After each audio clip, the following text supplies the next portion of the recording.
Captain Ji-won Kim had been standing on the bridge of the Steel Phoenix for 3 hours straight, her dark eyes never leaving the massive holographic display that showed the Corvani territory stretching across 12 star systems. The blue glow from the tactical screens cast shadows across her face, highlighting the determination etched into every line. This wasn't just another diplomatic mission. This was personal. "Captain, the reconnaissance data from Colony 7 just came through," said Commander Dae-hyun Ko, stepping up beside her with a datapad clutched in his hands. His voice was tight with barely controlled anger. "The Corvani aren't just enslaving our people. They're breeding them like livestock." Ji-won's jaw clenched. 17 human colonies had gone silent over the past 6 months. 17 worlds where children played in gardens, where families shared meals, where people dreamed of the stars. Now those same people were chained in mining facilities and forced labor camps, their freedom stolen by creatures who saw humans as nothing more than useful animals. The Steel Phoenix was humanity's newest and most powerful warship, a kilometer-long beast of titanium and fury that had taken 20 years to design and build. Its hull gleamed with adaptive armor that could reshape itself to deflect any known weapon. Deep in its core lay humanity's most closely guarded secret, the Core Breaker, a weapon that could crack a planet like an egg. "Ma'am, we're receiving a transmission from the Corvani High Command," Lieutenant Minho Park called out from his position at the communications array. His fingers danced across the holographic controls as alien symbols scrolled across his screen. "Put it through," Ji-won ordered, straightening her uniform. The main view screen shimmered and changed, revealing the interior of what looked like a dark, twisted cathedral made of black metal and organic growths. The creature that appeared made. Several bridge officers stepped backward. The Corvani commander stood nearly 3 meters tall, its body a nightmarish fusion of insect and machine. 6 multifaceted eyes glowed with an eerie green light above a mouth filled with razor-sharp mandibles. Cybernetic implants protruded from its chitinous exoskeleton, pulsing with bioelectric energy. "Pathetic humans," the creature hissed, its voice a combination of clicks and electronic distortion that made the universal translator work over time. "One ship against our mighty fleet? You amuse us with your foolishness." Behind the commander, Ji-won could see the bridge of their command. Vessel, a massive organic structure that seemed to breathe and pulse with life. Other Corvani moved about like worker ants, their movements precise and coordinated through some kind of hive mind connection. "We have catalogued your species thoroughly," the commander continued, its mandibles clicking together in what might have been laughter. "Your physical capabilities are adequate for mining operations. Your intelligence is sufficient for basic technical tasks. Your breeding cycle produces offspring at an acceptable rate." Dae-hyun's hand moved instinctively toward his sidearm, but Ji-won held up a single finger to stop him. She had learned long ago that the best diplomats were those who could remain calm while planning destruction. "You have 72 standard hours to withdraw from Corvani space," the alien declared, spreading forearms wide in a gesture of dominance. "Comply and we will allow your ship to return to Earth with a message for your leaders. Resist, and we will add you to our slave collection.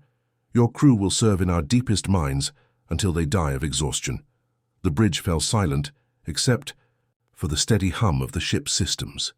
Every human officer waited for their captain's response. They had all seen the intelligence reports. They knew what the Corvani had done to their people. They were ready for war. Captain Kim's voice, when it came, was as cold and sharp as a blade cutting through space. "You have 24 hours to release every human captive in your territory, every man, woman, and child. After that, we stop being diplomatic." The Corvani commander's 6 eyes seemed to brighten with amusement. "Impossible. Your species exists to serve us now. We have claimed 17 of your colonies. Soon we will claim 17 more. Your Earth will become our breeding ground." For a moment, something flickered across the alien's features. Perhaps surprise at the human's audacity, or maybe anticipation of the violence to come. "Do you wish to see your precious colonists? We have prepared a demonstration." The screen split, showing the interior of what looked like a massive underground facility. Hundreds of humans in tattered clothing worked with mining equipment under the watchful eyes of Corvani guards. The sight of children among the workers sent a wave of rage through the bridge crew. "Cattle," the commander said simply. Nothing more. Jiwon's expression never changed, but everyone on the bridge could feel the temperature seemed to drop several degrees. She reached forward and terminated the connection with a single gesture, the alien's mocking laughter cut off mid-sound. The bridge remained silent for several heartbeats. Then Jiwon turned to face her weapons officer, Lieutenant Hyunwoo Lee, who was already checking his systems in anticipation of her next order. "Power up the core breaker," she said quietly, her words carrying across the bridge like a death sentence. "It's time they learned what happens when you cage a human." The silence on the bridge of the Steel Phoenix lasted exactly 18 minutes before the tactical sensors started screaming. Lieutenant Yoonji Lim's hands flew across her console as massive energy signatures began appearing on the edge of Corvani space. "Captain, we've got incoming hyperspace signatures," she called out, her voice tight with concentration. "Multiple contacts. Make that dozens. No, hundreds of contacts emerging from jump points all around us." Jiwon Kim moved to the central command platform, watching as the holographic display filled with red dots representing enemy vessels. The Corvani hadn't just sent a response fleet, they had sent everything they had.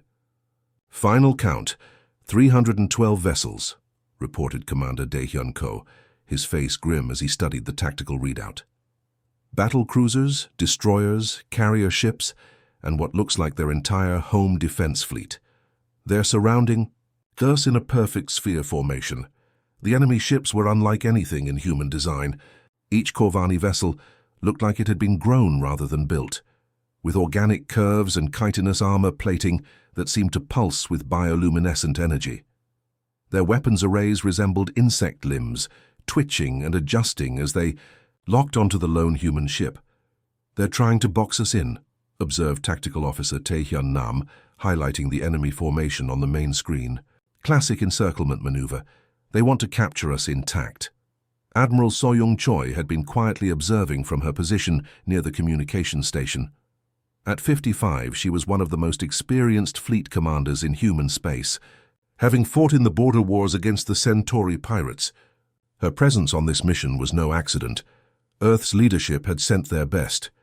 "Captain Kim," she said softly, moving to stand beside the younger officer.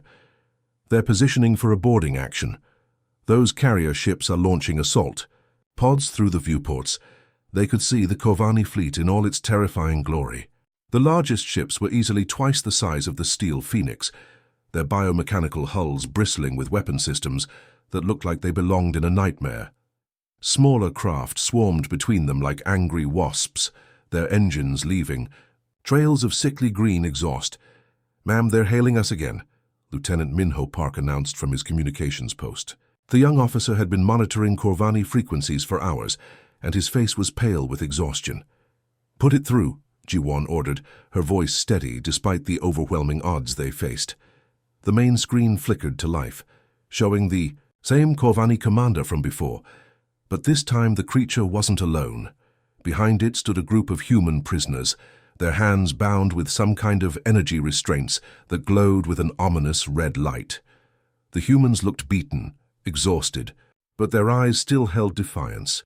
Jiwon recognized some of the faces from the missing colonist reports. There was Dr. Sarah Martinez, the chief medical officer from Colony 7.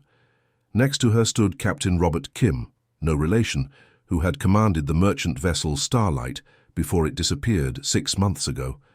"Witness your fate, insects," the Corvani commander hissed, gesturing with one of its forearms toward the human captives. "Your people will serve us in the depths of our mining worlds.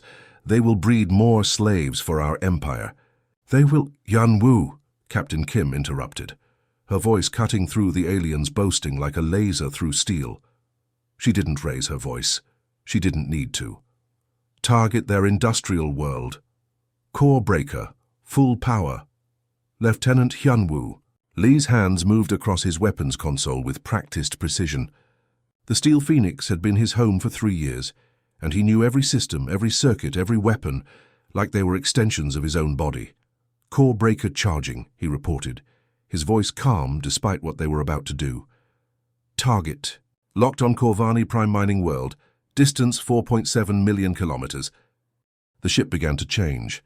Deep in its core, massive generators came online, drawing power from the fusion reactors that could have powered an entire city.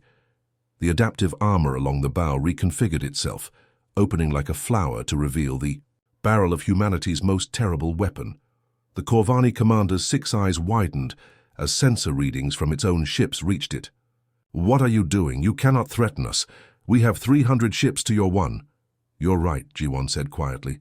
"You do have more ships, but we have something you don't understand." The core breaker finished its charging sequence. Energy. Readings spiked across every console on the bridge as the weapon prepared to fire.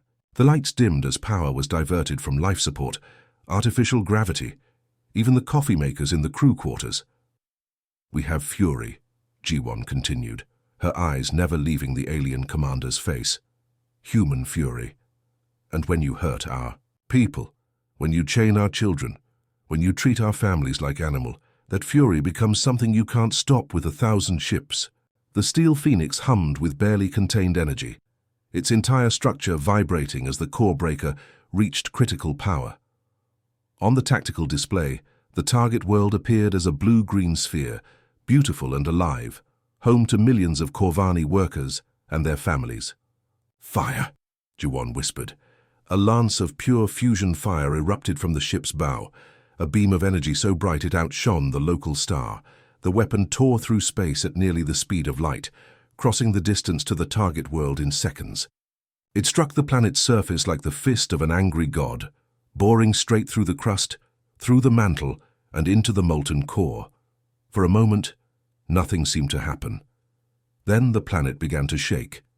Massive cracks appeared across, its surface glowing within a fire. The world's rotation slowed, then stopped completely as its structure collapsed. Within minutes, the industrial world that had housed 3 billion Corvani and their slave populations cracked like an egg. The explosion was visible even from their current position, a brief new star that illuminated the entire system before fading to a cloud of radioactive debris. The silence that followed was deafening. Every screen on every Corvani ship was undoubtedly showing the same impossible sight, an entire world simply gone. Juwon activated the general broadcast, her voice carrying to every ship in the enemy fleet. "1 planet every hour until you comply. Choose wisely." The first Corvani attack came exactly 57 minutes after their homeworld died. Tactical Officer Tai-Hyun Nam watched his screens light up with incoming fire as the alien fleet unleashed everything they had. Plasma bolts the size of buildings streaked through space, followed by swarms of guided missiles that moved like living things, twisting and turning as they sought their target. "Incoming fire, all directions," Tae-Hyun called out, his fingers dancing across the tactical display. "They're throwing everything at us. Energy weapons, kinetic rounds, some kind of biological projectiles I've never seen before." The steel phoenix shuddered as the first wave of attacks struck its hull. But instead of exploding into debris, something amazing happened. The ship's adaptive armor began to shift and flow like liquid metal, absorbing the energy from the plasma, bolts and redistributing it harmlessly across the surface. The armor plates rippled and changed, becoming smoother where energy weapons hit, and growing thicker where the kinetic rounds tried to penetrate. "Armor holding at 100%, reported Engineering Officer Soyeon Park from her station below the main deck. "The adaptive plating is actually getting stronger with each hit. It's learning from their attack patterns." Commander Dae-Hyun Ko stood beside Captain Kim, watching the light show outside with grim satisfaction. 20 years of development, and it's working exactly as designed. They might as well be throwing rocks at us. The Corvani missiles were more dangerous, but the Steel Phoenix had an answer for those too. Hundreds of small defensive drones emerged from hidden bays along the ship's hull, each one no bigger than a human fist, but packed with miniature fusion charges. They moved through space like a cloud of angry bees, intercepting the incoming missiles and detonating them in brilliant flashes of light. "Drones swarm at 95% effectiveness," Tae-Hyun reported, a note of pride in his voice. Their missiles aren't even getting close.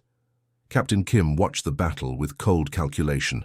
The Corvani were fighting with the desperation of a cornered animal, but their weapons were decades behind human technology.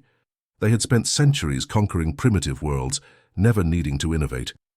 Humanity, meanwhile, had been preparing for this exact scenario since first contact with hostile aliens 50 years ago. Second world is ready for targeting, Captain, Lieutenant Hyunwoo Lee announced from his weapons station. The core breaker had finished its recharge cycle, and the weapon systems were humming with deadly potential. Kim nodded once. Fire. The second lance of fusion fire tore through space, this time targeting a manufacturing world in the Corvani system's outer ring. The planet specialized in building the bioships that made up their fleet, massive orbital yards that could construct a dozen vessels at once. Not anymore. The world died just like the first one, cracking apart as the core breaker's energy reached its molten core. The explosion sent shockwaves through the system, and several smaller moons were pulled off their orbits by the gravitational disturbance. That's when the Corvani fleet began to break apart. Not physically, but psychologically. Taehyun watched his sensors as dozens of ships began to fall back, their formation dissolving into chaos. Some vessels were trying to flee the system entirely, their crews too terrified to continue the fight. They're retreating, observed Admiral Soyoung Choi, studying the tactical display. But not all of them. The heavy cruisers are regrouping at the fourth planet. Kim had expected this. She had spent 5 years studying Corvani military doctrine, learning their tactics, understanding their hive mind psychology. They would retreat, regroup, and try again. They would keep trying until their entire species was extinct, because the concept of surrender was foreign to their insect-like minds. "Ma'am," Lieutenant Yoonji Lim called out from the sensor station, her voice tight with urgency. "We're detecting massive evacuation fleets from the third target world, thousands of ships all heading for deep space." The main screen shifted to show the third planet in the Corvani system, a world that served as both a population center and a major food production facility. Streams of spacecraft were rising from its surface, civilian transports, cargo haulers, even military escorts protecting the evacuation convoys. Kim studied the fleeing ships for a long moment. These weren't soldiers or slavers. These were families, children, civilians, who had never made the decision to enslave humans, but were part of the society that allowed it to happen. "Give them 30 minutes, she said finally. "Then burn it." The bridge crew exchanged glances. 30 minutes was generous by military standards, but barely enough time for a full planetary evacuation. Millions would still die. Chief Engineer Jinwoo Kang emerged from the lower engineering deck, his uniform stained with coolant and his face showing the strain of keeping the ship's massive systems running at peak efficiency. He approached the captain with a data pad in his hands. "The core breaker is operating at peak efficiency," he reported, his voice professional despite the magnitude of what they were doing. "Fusion reactors are stable, energy conduits are holding, and the targeting system is functioning perfectly. We can maintain this pace indefinitely." Kim's expression remained cold as space itself. "Good. They need to understand that mercy has limits." Through the viewports, they could see the Corvani evacuation in progress. Civilian ships struggled to escape the planet's gravity well, while military vessels tried to provide cover. Some of the transports were clearly overloaded, their engines straining under the weight of too many passengers. 20 minutes remaining, Hyunwoo announced, his finger hovering over the firing control.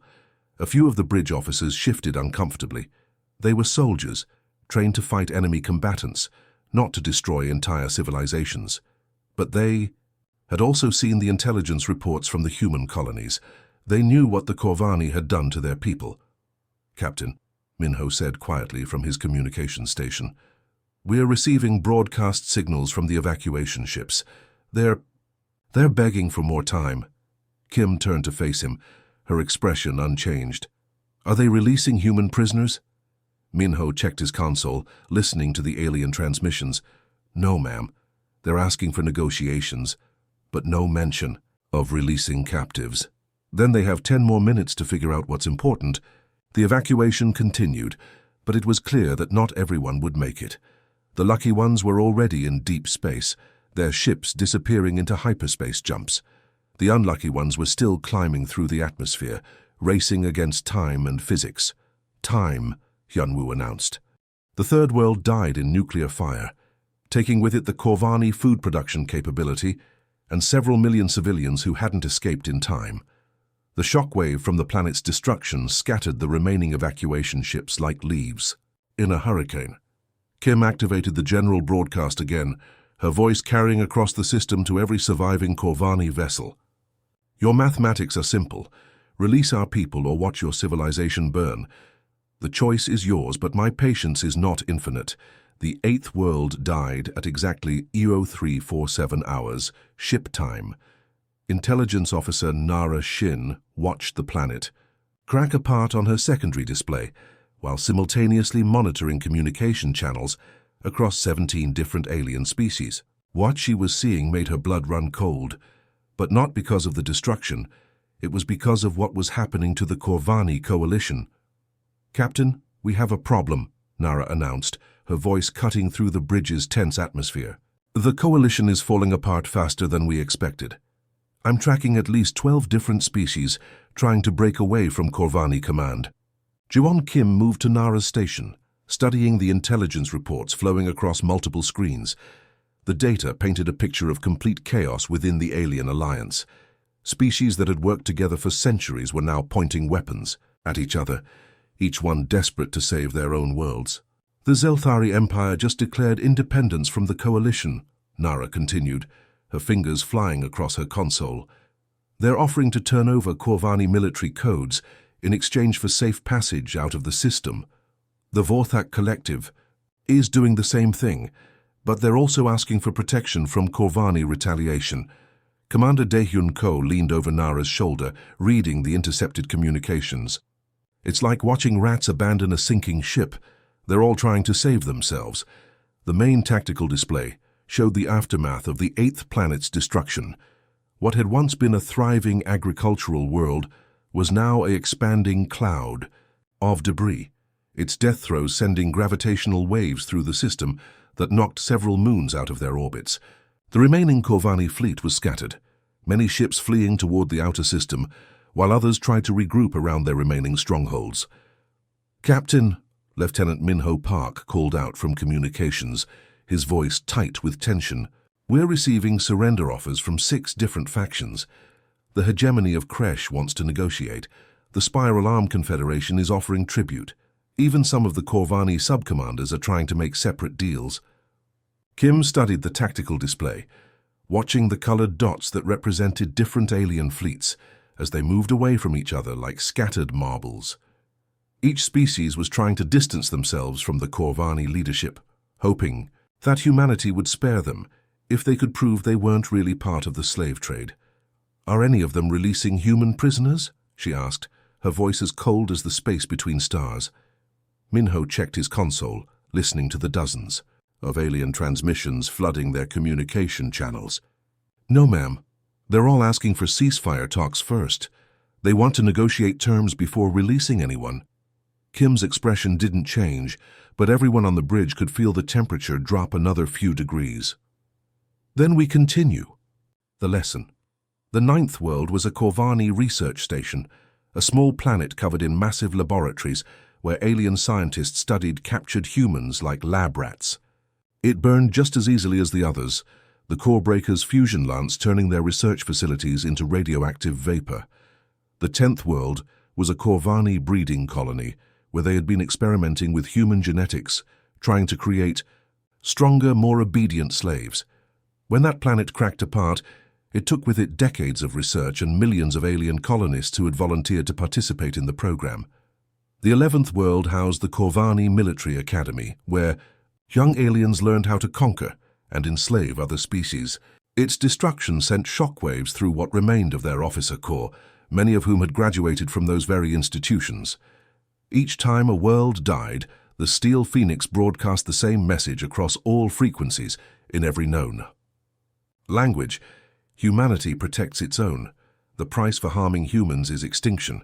Release our people or watch your civilization burn. Ship's psychologist Sun Ho Yoon had been monitoring alien communications since the campaign began, analyzing their psychological responses to humanity's overwhelming display of force. What he was seeing fascinated and horrified him in equal measure. "Captain, you need to see this," Sun Ho said, transferring his analysis to the main screen. "I've been tracking communication patterns across the Coalition species. They're not just retreating militarily, they're having a complete psychological breakdown." The screen showed a complex web of intercepted communications, with different colors representing different emotional states.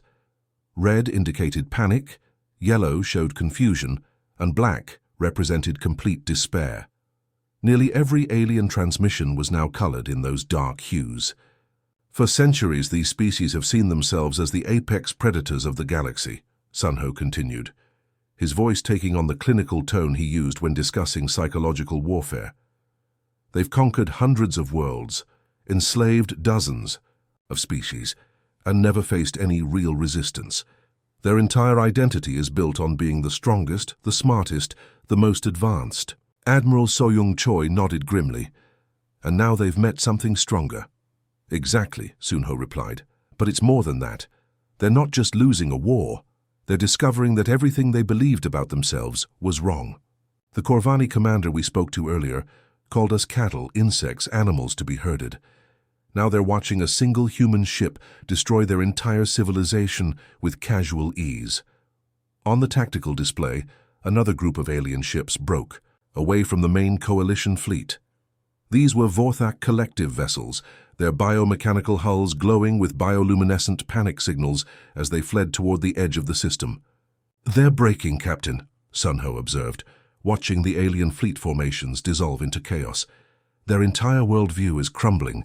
They built their society on the belief that might makes right, that the strong naturally dominate the weak, but we've just proven that they were never the strong ones to begin with." Kim nodded, her eyes never leaving the tactical display. "That's the point. They saw our diplomacy as weakness. They mistook our desire for peace as inability to wage war. They thought our mercy meant we were easy prey." The 12th world was already in the Core Breakers targeting system, an industrial planet where Corvani factories produced the energy shackles used to chain human slaves. In 30 minutes, it would be nothing but expanding debris. "Now they'll see our strength as absolute," Kim continued, her voice carrying across the bridge like a death sentence. "They'll understand that humanity's greatest gift to the galaxy was our restraint. And now that they've taken that gift and thrown it back in our faces, they'll learn what we're really capable of." Through the viewports, they could see more alien ships fleeing the system, their engines leaving trails of desperate energy as entire species abandoned their homeworlds rather than face humanity's wrath.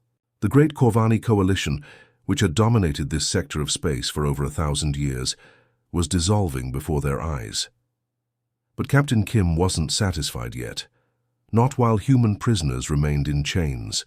Not while alien slavers still drew breath. The lesson would continue until every last human was free, or until there were no aliens left to teach. The 15th world died at 1347 hours, and with it, the last of Corvani resistance finally crumbled. This had been their fortress. World, a planet-sized military installation buried deep in the core of their territory. Its destruction sent gravitational shockwaves rippling through 3 nearby star systems, knocking asteroids out of their orbits and creating new meteor showers that would light up alien skies for decades to come. Lieutenant Minho Park's communication console erupted with incoming signals. "Captain, we're getting transmissions from everywhere. The Corvani High Command is broadcasting on all frequencies. It's an unconditional surrender, ma'am." Captain Ji-won Kim stood in the center of the bridge, watching the tactical display as the final Corvani battle groups powered down their weapons and began transmitting surrender codes. After 15 worlds, after watching their entire civilization burn, they had finally learned what every human child knew from birth. You don't hurt family. "Put the surrender message through," Kim ordered, her voice steady despite the magnitude of what they had accomplished. The main screen flickered to life, showing not the arrogant Corvani commander from before, but a different alien entirely. This one looked broken, its 6 eyes dim with defeat, its chitinous exoskeleton scarred and cracked. Behind it, the bridge of the Corvani command ship was in chaos, with smoke rising from damaged consoles and crew members scurrying about in panic. "Humans of the vessel Steel Phoenix," the alien said, its voice barely above a whisper. We surrender. Unconditionally. We will release all human prisoners immediately. We will provide you with intelligence on every slaving operation in our territory. We will, please, no more worlds." Intelligence Officer Narration looked up from her console, her face showing a mixture of satisfaction and exhaustion. "Captain, I'm receiving data streams from 17 different Corvani command centers. They're sending us everything. Prison, locations, guard rotations, transport schedules. It's like they're competing to see who can help us the most." Commander Daehyun Ko moved to the tactical station, studying the incoming intelligence reports. According to these files, there are human prisoners on 43 different worlds across their territory. Some of them have been captive for over a decade. Admiral So-young Choi stepped forward, her experienced eyes scanning the surrender terms. They're also providing intelligence on other species involved in the slave trade. The Zephyrian Commerce Guild, the hegemony of Kresh, even some of the smaller pirate clans. This is a treasure trove of information. Captain Kim nodded, but her expression remained cold. 15 worlds had died to get this information. Millions of aliens were now homeless refugees fleeing toward neutral space.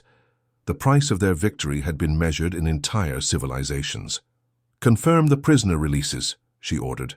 "I want visual confirmation of every human being freed, and I want transport ships ready to bring our people home." Over the next several hours, the bridge crew watched as human prisoners emerged from alien detention facilities across the Corvani territory. They saw children who had been born in captivity, adults who had spent years working in alien mines, families that had been separated for decades. The joy on their faces as they realized they were finally free was almost too much to bear. Captain Kim stood before the main view screen as the last of the human transport ships departed Corvani space. Through the viewport, she could see the alien. A refugee fleets limping toward neutral territory. Hundreds of thousands of ships carrying the survivors of a civilization that had once ruled this entire sector of space. Their military power was shattered, their confidence destroyed, their entire way of life reduced to ashes and memory. She activated the general broadcast system, knowing that her words would be recorded and transmitted across the galaxy, that alien historians would study this moment for generations to come. "Let this be recorded in every alien archive," she said, her voice carrying across space to reach every ship, every world, every species that had ears to hear. Humanity offered friendship, trade, and cooperation. We came to the stars with open, hands and peaceful intentions. You chose to interpret our peaceful nature as weakness. You enslaved our children and mocked our protests. The Steel Phoenix began to turn, its massive bulk rotating slowly toward Earth. The ship's hull still showed scorch marks from the Corvani attacks, but its weapons were powered down now, the core breaker finally silent after its terrible work. "You saw our mercy and called it cowardice," Kim continued, watching as more alien ships fled the system. "You saw our diplomacy and thought us helpless. You believed that because we chose peace, we were incapable of war. You were wrong. Ships." Psychologist Sun Ho-yoon was monitoring alien communications, watching as Kim's words were translated into hundreds of different languages and broadcast across the galaxy. The psychological impact of humanity's demonstration would ripple through alien society for centuries. "Remember this day, when you teach your offspring why humans are never to be threatened again," Kim said, her words now carrying the weight of absolute authority. "We are not conquerors, we are protectors. We do not seek to rule the galaxy. We seek to live in it peacefully. But cross us, harm our people, enslave our children, and we will turn your worlds to ash without hesitation or mercy." Chief Engineer Jin Woo Kang approached from the engineering deck, his uniform still stained with coolant from keeping the ship's systems running during their campaign of destruction. "Captain, the hyperspace engines are ready. We can jump to Earth." "At your command." Kim took one last look at the tactical display, watching as the alien fleet scattered to the cosmic winds. Each ship carried the same message, that humanity's greatest strength was not their weapons, but their absolute dedication to defending their own people. The galaxy would remember this lesson, would pass it down through generations, would whisper warnings about the species that destroyed 15 worlds to save 17 colonies. "Engage hyperspace drive," she ordered. The steel phoenix disappeared into the swirling vortex of hyperspace, leaving behind a sector of space forever changed. As they traveled through the dimensional tunnel toward home, Captain Ji-won Kim allowed herself a small smile. The mission was complete. Every human prisoner had been freed. The galaxy had learned that humanity's kindness came with a price, and that price was absolute respect for human life. Behind them, in normal space, alien refugee fleets continued their exodus toward distant stars. They carried with them the story of how a single human ship had brought down the greatest slaving empire in galactic history. They would rebuild their lives on new worlds, but they would never forget the lesson they had learned. Humanity would never be enslaved again. The galaxy had been taught, and the teacher was finally going home. The end.